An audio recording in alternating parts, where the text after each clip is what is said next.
Eu sou a Carol Triguis. Eu sou a Pri Carvalho. E esse é o Tal do Ator.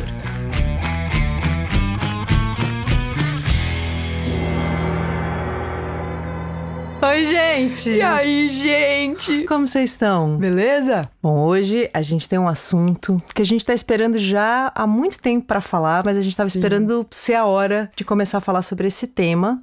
E o tema é arquétipo. Tantã. Por que a gente vai falar de arquétipo? Bom, porque na origem do teatro, que no Ocidente é lá na Grécia, na tragédia e na comédia gregas, você não tem personagens das tragédias, tipo a Dona Maria do Quinto Andar, que é a mãe do João. Uhum. Né? Você vai ter a Hécuba que é todas as mães. Né? A Hécuba, que é uma personagem de uma tragédia onde as mães perdem os seus filhos na Guerra de Troia. E aí a Hécuba vai chorar a perda do filho, né? A Hécuba, quando ela chora por todas as mulheres daquela época que perderam seus filhos na guerra e todas as mulheres através do tempo que perdem seus filhos na guerra e que experienciam aquele tipo de sensação. Cara, deu pra entender isso que a Pri falou, porque é muito importante isso ser entendido pra gente se localizar nesse assunto de hoje. Que assim, é importante a gente saber que essa forma como a gente conhece a arte hoje, né, a forma de fazer teatro, cinema, que é essa coisa do drama, né, começou bem mais recente, né? Século XIX. Século XIX. Então essa coisa de essa mãe, né, que tem essa personalidade, que mora no quinto andar, que corta o cabelo Chanel, que veste essa roupa, que curte esse tipo de música, né? Essa coisa mais personalista, assim, é uma coisa bem mais recente. O drama realista, ele é do século XIX, a gente já tem personalidades individualizadas antes disso, só para deixar uma informação correta aqui pra gente. Quando a gente começa a fazer narrativas trágicas lá na Grécia Antiga, a gente não tinha psicologia, a gente não falava de psique, né? Pelo menos não como se fala hoje, pós-Freud, né? Então, a gente falava de sensações que se observavam nos humanos em geral. Sensações humanas muito coletivas, como essa que a gente falou da Hécuba. Então, as tragédias gregas, é por isso até que elas são, você lê, e mesmo que você tenha uma distância histórica, né, você não conhece assim, os pormenores do que está acontecendo na Grécia, naquela época, 2000 e tantos anos atrás, você sabe o que é a dor de uma mãe que teve um filho morto numa guerra. Até hoje você sabe o que é isso. Sim, a tragédia ela faz uma função assim, que é como se ela pegasse o MMC da sensação, né? Ela pega o mínimo múltiplo comum do que um humano, né, dentro daquele arquétipo, sente diante daquela situação, né? Então ela vai falar assim, o que todas as mulheres, todas as pessoas que se veem como mãe, diante disso, tem uma sensação comum ali e ele pega nessa raiz dessa sensação. Exatamente. Por mais que, sei lá, a Renata, diante disso, vai sentir com as especificidades de Renata. A Fernanda, diante disso, vai sentir com as especificidades de Fernanda. Mas ambas sendo mãe, elas compartilham de um lugar arquetípico diante dessa situação. Bom, então vamos agora só definir melhor o que é arquétipo propriamente dito. Vamos começar pelo dicionário, né? Aqui numa busca de internet, no dicionário, a gente tem modelo ou padrão passível de ser reproduzido em formas ou objetos semelhantes. Né? Um arquétipo é o modelo, o exemplar ou o original de uma série qualquer, um protótipo. Né? Dicionário até aí. Sim. Aí a gente pegou aqui uma definição do Jung, né, que para ele, arquétipos são imagens primordiais presentes em nosso imaginário. Uma imagem arquetípica que existe no inconsciente que compartilhamos. Todos, enquanto humanidade, compartilham. A gente vai falar mais do que o Jung falou. A gente vai falar, enquanto humanidade, pela primeira vez de arquétipo lá no Platão. As ideias de Platão, ou chamados eidos platônicos, eram formas mentais puras que foram impressas na alma antes dela nascer no mundo. Tá muito cabeçudo esse papo, gente.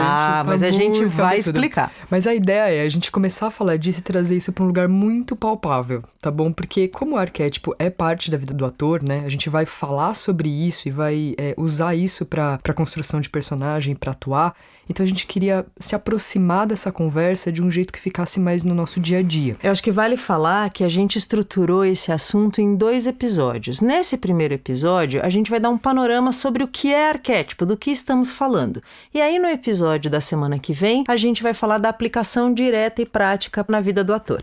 Yes! Então assim, trazendo para um lugar mais simples toda essa conversa que a gente tá tendo, né? Toda vez que você ouve alguém falar, por exemplo, isso é coisa de mãe, né? Isso é coisa de pai. Ah, isso é coisa de filho. Isso é coisa de cunhado, de chefe, né? Essas pessoas estão falando de arquétipos, né? Coisa de pai. O que é coisa de pai? É que os pais, né, têm um comportamento padrão que todos eles compartilham, que é arquetípico. A gente estava aqui pensando em como falar de arquétipo e a gente teve a ideia de ler alguns trechos de um artigo científico explicando o que o Jung chamou de arquétipo, que é um jeito fácil de entrar em contato com isso. Então, vamos ler e vamos falar. Boa. Então eu vou ler um trechinho aqui desse artigo que traz de um jeito bacana pra gente entender. No inconsciente coletivo estão todas as crenças da humanidade. É o grande depósito das experiências do homem. É a camada mais profunda do inconsciente e corresponde a uma imagem do mundo que levou eras para se formar. Bom, do que o Jung está falando aqui? Ele está dizendo que tudo que já foi experienciado no mundo pelo ser humano está na sua mente hoje. Olha isso, gente, que coisa legal. Tudo que já aconteceu, né, todas as coisas que já aconteceram, né, no decorrer do tempo, no mundo, na humanidade, essas informações, quanto humanidade, estão na sua mente hoje. Você tem acesso a essas informações. Só que isso não fica no seu consciente, né? Você não fica sabendo que você tá ligado do Homem das Cavernas. Você não fica pensando nisso agora.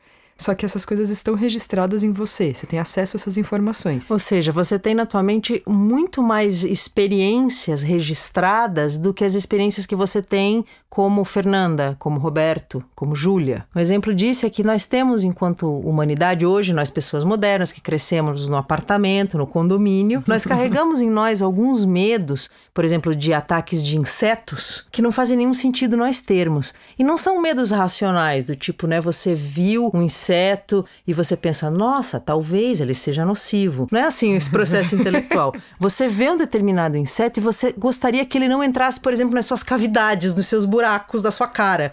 Isso é uma reação quase do seu corpo. Isso é um registro antropológico, porque lá no Homem das Cavernas, ele sofreu com esse tipo de coisa. Sim, lá, quanto humanidade, né, lá atrás, a gente conviveu muito mais com esses perigos, né, com essas ameaças da natureza e tal. A gente foi se defendendo disso ao longo do tempo. Mas a gente tem o registro do que é, sei lá, a gente vê uma aranha, dá uma esquisitice, assim, você fala, eita, eu preciso me defender desse bicho. Só que hoje em dia, nossa, você tem muitas formas, né, de se proteger disso, de você vai na cozinha, picado. Pega o Rodox, vai lá e na aranha. Ou então você não precisava ela ter essa reação, tipo, que parece que todas as células do seu corpo, né, se encolhem. Sim. Ou você pega ela e você tira ela dali, né? Você pode levar ela até o jardim, sei lá, qualquer coisa, ela é pequena. E façam isso, né? Façam a opção politicamente correta. Não metam o Rodox na aranha. Vamos dizer que eu advoguei por isso, não.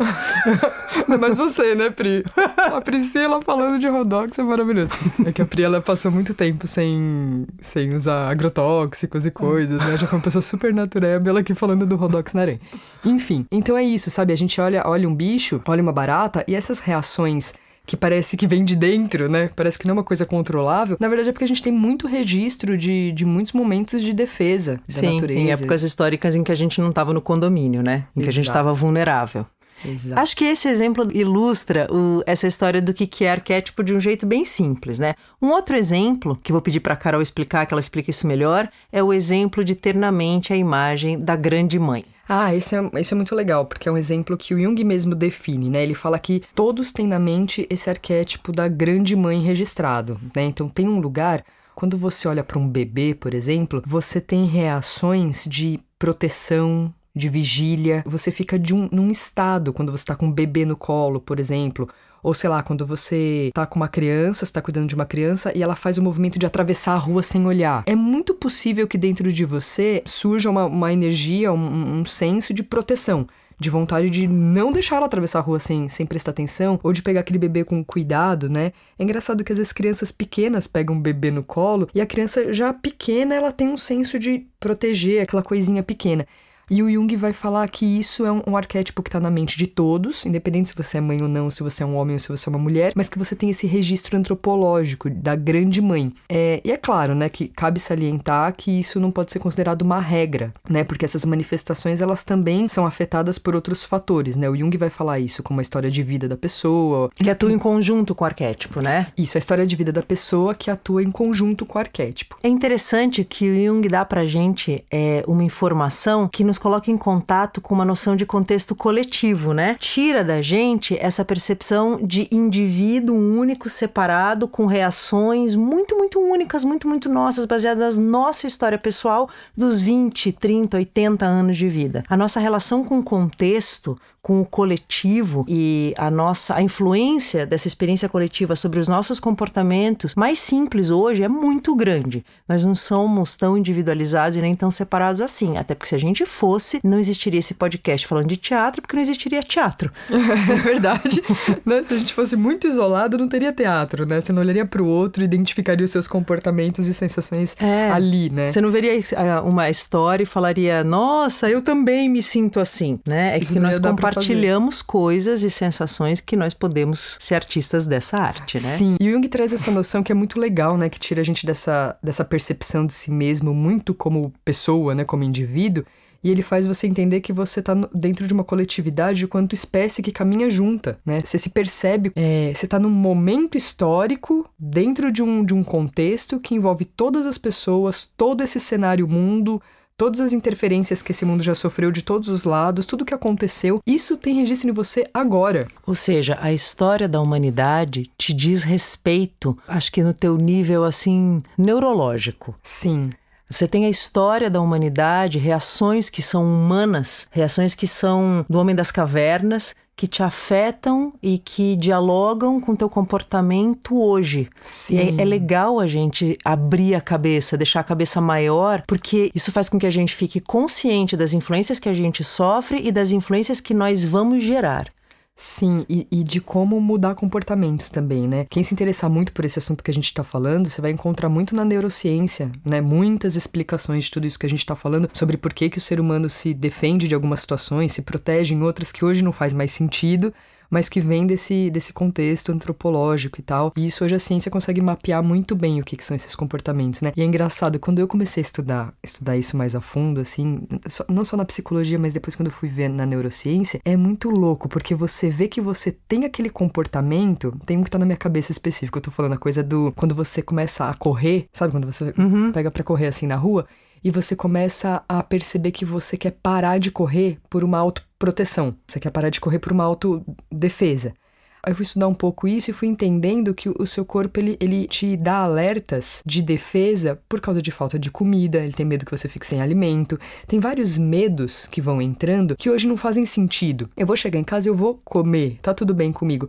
Só que o medo da falta faz com que o meu corpo comece a entrar em alerta. Aí eu vou superar isso, eu vou correr mais do que o meu sistema tá me autorizando. Que é aquele momento de prazer que todo mundo relata, né? Que você insiste um pouco mais, corre um pouco mais, ultrapassa essa primeira barreira do medo, que é bem antropológico, que é um lugar do seu cérebro que fica falando pare, você já cansou demais, chega, está desgastando seu corpo. Aí você dá essa ultrapassada e aí você sente um prazer muito grande, né? Total. Só que eu só pude decidir por correr mais porque eu tô sabendo que esse cansaço, ele não é de verdade o meu corpo em estafa. Tá muito longe da estafa ainda, né? É só o teu corpo num registro de uma época em que ele coletava alimentos e a oferta de alimentos não era tão grande assim. E que ele não tinha a geladeira da cozinha para ele abrir e escolher o que ele quer. É outra programação ainda, né? Sim. E eu tô sentindo coisas a partir dessa programação. Então, eu consciente disso, eu consigo decidir de novo, né? Falar, peraí, mas tá tudo bem, eu vou ultrapassar isso. Enfim, foi só um exemplo, só pra gente... Foi um ótimo exemplo. Entender. Vamos continuar a ler mais um trecho? Yes. Ao descrever o arquétipo, Jung definiu-o como uma espécie de pano de fundo da experiência humana que não pode ser observado em si, mas que pode ser visto em suas manifestações arquetípicas que são totalmente vinculadas à cultura, tempo e experiência do indivíduo. Então, o que ele está dizendo é que, assim, você não consegue observar o arquétipo, né? Por exemplo, a mãe, né? O arquétipo de mãe. Ela não é verde, né? A mãe, ela não é uma coisa que você olha e fala assim, olha, mãe, porque ela é verde. Não, né? Ela se comporta de uma forma que condiz com essa imagem arquetípica da mãe que todo mundo tem na mente e que ela compartilha. Ela vai ter falas e comportamentos que estão de acordo com ela estar inserida nesse arquétipo. Tanto que quando a gente compra esses pacotinhos, vamos dizer que arquétipos são pequenos pacotes, né? Que você está vivendo a sua vida como uma jovem moça E aí, de repente, você fica grávida. Quando isso acontece, você começa a perceber os teus pensamentos, as tuas sensações, os teus desejos mudam na hora. É como se você pegasse um pacote de informações do que é mãe, que tem preocupações de mãe, desejos de mãe, falas de mãe, pensamentos de mãe, e você pega isso para você. É como se fosse um software, um programa de computador. Você pega aquele, né, pacote Windows mãe, aí você vai lá e instala, e aí começa a rodar o programa mãe em você. Sim. Tanto que quem tem amiga, né, que teve filho, vê a pessoa mudar. Ela era tua amiga, enchia a cara de cerveja, ficava na balada, a vida é isso aí. Aí ela fica grávida, ela muda completamente. Ela tem outras preocupações, porque agora ela tem uma outra coisa na cabeça dela, que agora ela é uma mãe.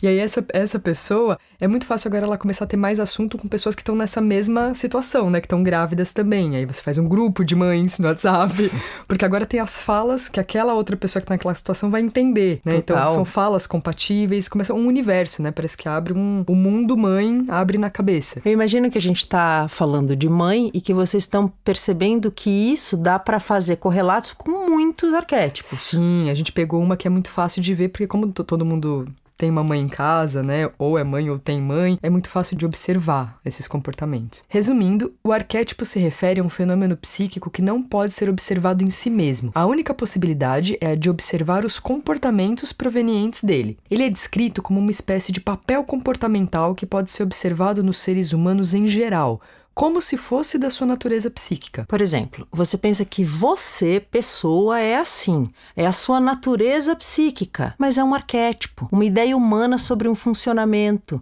um modelo, um protótipo. Lembram lá da definição do dicionário que arquétipo é um modelo, é um protótipo? Do qual fazemos um download, instalamos e rodamos em nós. Então, literalmente, o que a gente está dizendo é que muitas das coisas que você diz, isso sou eu, trata-se de um comportamento arquetípico. Exato. Tipo assim, né? Diante disso, né? Diante dessa situação, esse arquétipo ele reage assim, assim, assim. Já tem as falas prontas, né?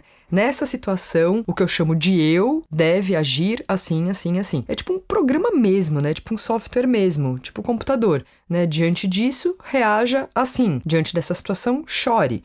Né? Diante dessa situação, sinta raiva, né? Que são coisas que foram construídas há muito tempo. Os porquês dessas sensações são construídas lá, como ele disse, há muitas eras. Cara, isso que a Carol tá falando é muito louco e muito profundo. Porque assim, ó, você tem certeza que você tá tendo uma reação porque você se sente assim. Aí quando você vai olhar com profundidade, você percebe que você aprendeu que diante de uma determinada situação, você tem que reagir de um jeito. É uma construção social, né? É uma construção social. Uma construção social de sensação, do que se sente nessas horas. Sim. Né? Do sim. que eu devo sentir nessas horas. E é claro que tem as especificidades, né, da tua história pessoal, mas a base de muitas das suas reações, muitos dos teus pensamentos são arquetípicos, né? Por exemplo, tem 1 milhão de exemplos na minha cabeça. Eu cresci em Curitiba.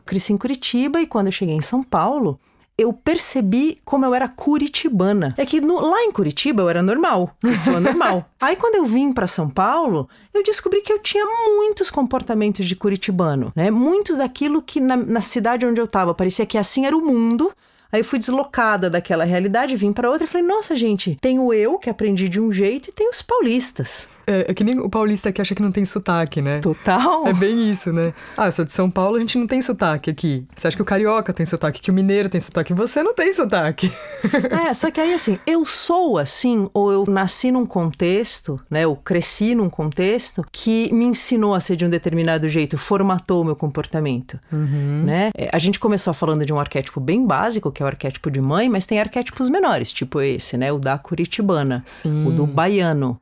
Sim. Né? O do americano, o do japonês. Sim, e vai ter o americano do Texas, aí vai ter o americano de São Francisco, aí vai ter o paulista do interior, vai ter o paulista da capital, né? Que são 2 arquétipos diferentes. Total. A gente tem muita segmentação de comportamento e de jeito de agir. A gente vai falar mais sobre isso. Sim. É que eu queria só chamar a atenção, porque a Carol falou uma coisa muito profunda que a gente não pensa, que é, por exemplo, você tá namorando alguém, aí essa pessoa fica com outra pessoa. Dentro da nossa sociedade, relações de namoro são relações monogâmicas. né? Isso é uma coisa, um contrato social, né? Aí a pessoa vai lá e quebra isso e fica contra a pessoa. Você aprendeu que você tem que ficar bravo, indignado. Ciúme, né? Ciúme. Só que você não sabe se isso é de fato o que você tá sentindo. E sabe por que você não sabe? Porque como é uma coisa que você sente, né? É uma coisa que acontece, parece que dentro do peito, dentro da barriga, né? Uma coisa que acontece, tipo, sensação. A gente para de questionar. Parece que quando é sensação, é meu mesmo. Total. Quando é pensamento, eu ainda topo questionar um pouco, né? Tipo, eu gosto disso e daquilo. Mas acho que isso é uma construção social. Talvez eu goste de outras coisas. Quando é pensamento, você até topa. Quando é sensação, tipo, mas eu sinto ódio. Quando meu namorado ficou com aquela pessoa, eu quase morri, fiquei louca, achei injusto, né? Como é sensação, não parece que é construção social. Não, né? é parece seu. Que é meu, é muito meu. Eu sinto assim. Provavelmente você tá ouvindo isso agora um pouco incomodado com o que a gente tá dizendo. Como assim não é meu? Quando eu sinto a injustiça, a raiva, são coisas que brotam do meu coração. Só que se você for olhar historicamente, esse conceito de fidelidade, ele é construído. Ele já não foi assim, né? As coisas já não foram dessa forma. Passou a ser dessa forma, os contratos passaram a ser assim em algum momento. Aí essas quebras de contrato geram essa sensação de perda de controle que gera esse ódio. Só que isso foi construído. Até as sensações mais que parecem nossas, assim, né? Elas são construções sociais. Sim, tanto que tem culturas que choram a morte de uma pessoa e culturas que celebram a morte de uma pessoa. Pois é, e é isso que a gente queria falar sobre o arquétipo, né? Que eles não são fixos. Né? Essa construção arquetípica, ela passa pela cultura, não é uma coisa fixa. Tanto que a gente ouve muitas pessoas falando a sensação de ter muitas máscaras, né? A coisa do, eu sou muitos personagens no meu dia, né? No trabalho eu sou uma pessoa, aí como mãe eu sou outra pessoa, né? Como amigo eu sou muito diferente do modo como eu sou como marido, né? Marido eu sou de um jeito, com os meus amigos eu sou muito diferente. As pessoas relatam essa sensação de máscaras, né? Nos seus dias. Papéis sociais. Papéis sociais, isso é assim porque como o arquétipo não é o que você é, mas sim esses pacotinhos, né, que a gente foi pegando e soltando, pega um, solta outro, né, como isso é uma coisa que transita, né, não é fixo, ele não tem uma aderência permanente em você, eles são mutáveis. Você pega e larga. Por exemplo, quando eu era criança, né, pequena, eu valorizava as coisas de criança, eu valorizava algumas coisas. Eu cresci, parei de valorizar aquelas coisas e passei a valorizar outras. Né? E depois outras, porque os arquétipos foram mudando, os pacotinhos que eu fui pegando foram mudando ao longo do tempo, né? São formas de pensar, não é o que a gente é, são só pacotes que a gente foi pegando. Essa repetição de papéis encontrada nos seres humanos em geral é chamada de padrão arquetípico. Esse padrão não é estático, sofre alterações e pode ser reforçado ou alterado pelas tradições e culturas. Que é meio que o que a gente estava falando, né, até agora. Porque como eles são conjuntos de ideias fundamentais sobre qualquer coisa que vemos no mundo, eles são esses pacotinhos. E eles mudam conforme a cultura muda. Né? Se culturalmente, a gente quanto coletivo, a gente vem reforçando uma ideia, se comportando de uma maneira e reforçando essa ideia, essa imagem arquetípica dentro desse inconsciente, ela tende a se reforçar. Isso continua se mantendo na nossa sociedade e na mente das pessoas.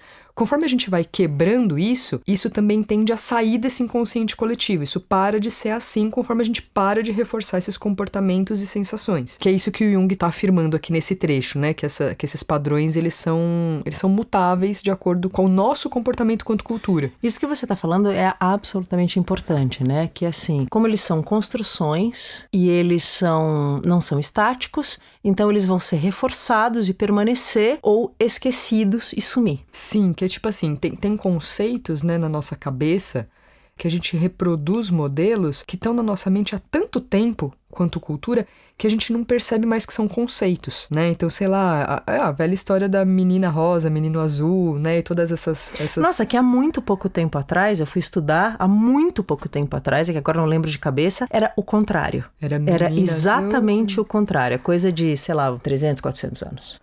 Então, são coisas que só vão sendo reforçadas na mente e a gente vai reproduzindo um modelo, né? Que quando você para questionar, é só uma construção social. E essa fica bem óbvio, né? Que é bastante... sem nenhuma consistência em si mesma. Sim, não tem a ver com o ser. Não tem a ver com algo que é assim. É só uma coisa totalmente cultural e que, né, transita em outros formatos ao longo da história. Bom, então a gente queria, só para fechar esse episódio, deixar um pouco mais prático ainda, fazendo uma pequena dinâmica que a gente pediu ajuda dos atores do Bases Imprescindíveis para o Ator Profissional, nossos queridos parceiros e alunos. A gente pediu que eles mandassem áudios pra gente falando tudo o que vinha na cabeça deles quando eles ouviam a palavra mãe. Sim, e aí a gente recebeu uns áudios. De características.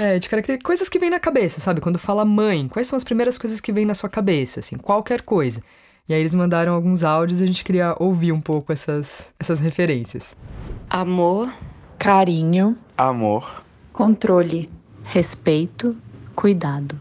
Amor incondicional, mandona, amizade, carinho, colo, controle, cuidado, preocupação, controle, carinho, mandona, cuidado, cuidadora, aconchego, preocupação, mandona, culpa, proteção, cuidadora, colo, aconchego. Perceba como tem muitas ideias que se repetem e perceba como tem ideias que se contradizem. Ela é parceira, generosa, controladora, brava. Sim, porque isso acontece dentro do próprio arquétipo, né? Isso é comum. Aí a gente vai ter, por exemplo, um outro arquétipo que a gente pode fazer aqui entre a gente uma brincadeira parecida, que é o profissional bem-sucedido, né? Quando a gente fala profissional bem-sucedido, percebe que tem uma imagem que vem na sua mente também? Cara, isso é muito louco. Tem uma imagem que pode não estar totalmente nítida, mas tem uma imagem do que é um profissional bem-sucedido. Né? Ele tá com uma roupa, provavelmente. Ele tem uma postura física. Uma postura, né? E como são os comportamentos do profissional bem-sucedido? A gente tem um arquétipo, né? Que é, ele vai estar sempre com a cabeça no trabalho, né? Ele trabalha muitas horas. Muitas horas, bastante dedicação. Atendimento a pessoas, você imagina essa pessoa se comunicando bem com outras pessoas. Ele é comprometido com o trabalho, ele é preocupado. Ele fica até mais tarde. Sim, um pouco tenso. Toma bastante café. Isso. E ele pode ser honesto ou desonesto. Fica isso em algum lugar na sua cabeça. Ele pode ser um profissional bem-sucedido, absolutamente ético e honesto. Ele pode ser um profissional bem-sucedido, nem tão ético, nem tão honesto. Aí você tem uma bifurcação, aí você pode escolher a direita ou da esquerda, né? Aí muda os dois arquétipos, né? Vai por um caminho ou por outro. Aí um vai ter as definições desse lugar, o outro vai ter do outro lugar. Aí, se ela for uma mãe, tudo isso que a gente falou, uma mãe profissional bem-sucedido. Aí temos uma questão, porque a mãe, ela tem algumas características, né, de profundo comprometimento e preocupação com seus filhos. Aí o profissional bem-sucedido, ele tem as características de profunda preocupação e comprometimento com o seu trabalho. E aí? E aí você teve um filho e você é advogada, sócia, fundadora de uma empresa que tem ido super bem. Percebe? Por isso que os arquétipos, eles têm conflitos entre si, né? Aí vai ter um arquétipo que vai surgir disso, que é a mãe profissional bem-sucedida. Aí ela vai se tornar alguém que tem um conflito dentro desses dois arquétipos e que tá ali no equilíbrio de pratos, tentando dar conta de tudo, que tem uma vida muito louca, muito agitada, porque ela tem filhos, aí ela precisa pagar alguém, uma babá pra cuidar desses filhos, aí ela sente um pouco de culpa, porque é ela que deveria estar fazendo isso, mas ela não pode, porque também, poxa, ela tem que trabalhar e tem as coisas pra resolver e então ela tenta dar muita atenção pros filhos, e aí ela tenta resolver tudo, e aí ela vai ficar devendo, ela vai ficar, a cada momento da vida dela, cada momento do dia dela, ela vai dever para um arquétipo ou para outro. E é assim que a gente experiencia o agrupamento dos arquétipos, porque né? a gente agrupa muitos arquétipos em nós, né? Se você for olhar para você na sua história, você pegou muitos daqueles pacotes Office para instalar e você pegou vários. Né? Você é uma mulher curitibana, atriz de X anos, casada ou solteira, com filhos ou sem filhos, atriz de TV, atriz de teatro. Filha de pais separados ou pais casados. Você é estudiosa ou não, ou é intuitiva, mais preguiçosa, assim, para estudar, gosta demais de fazer as coisas ou gosta de ler livro e não faz as coisas com o corpo. Entenderam que a gente pode ir por muitos caminhos?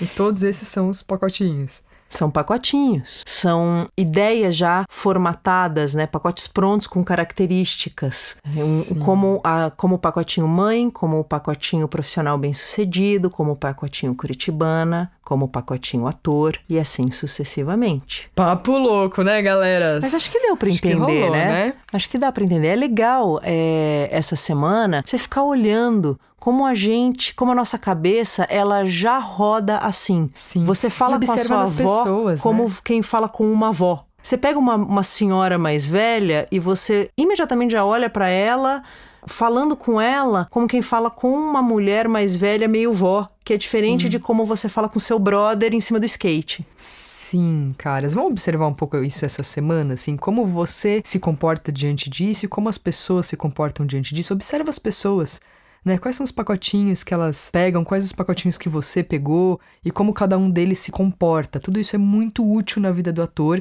que vai ser o nosso próximo episódio, né? Sim. Semana que vem a gente vai falar só disso. Por que esse papo todo que a gente teve hoje é importante ser entendido por um ator? Até onde isso vai é quando você precisa fazer uma construção de personagem ou até entender como soltar as suas próprias tendências para ir lá compreender uma mentalidade que é muito diferente da sua. O entendimento do que é arquétipo e desse funcionamento dos arquétipos em nós faz com que o nosso trabalho de ator adquira um nível de abrangência e profundidade muito outro. Então, olha para isso durante essa semana para a gente poder dar o próximo passo na semana que vem com mais profundidade. Yes! Valeu, amores. Um beijo. Até semana que vem. Até mais!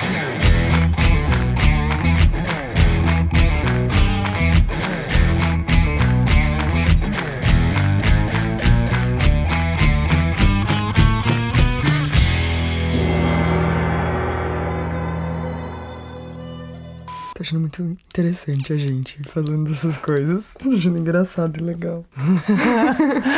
uma espécie, né, que tá caminhando juntas, né? Desculpa. Como fala isso? Uma espécie que tá caminhando junto. Junto. Acho que sim, ou juntar, né? Uma espécie que tá caminhando junta. Junta? Acho que é esquisito pra caralho, né? É... Enquanto espécie que caminha junto. Pode ser? Pode ser, tá. Acho.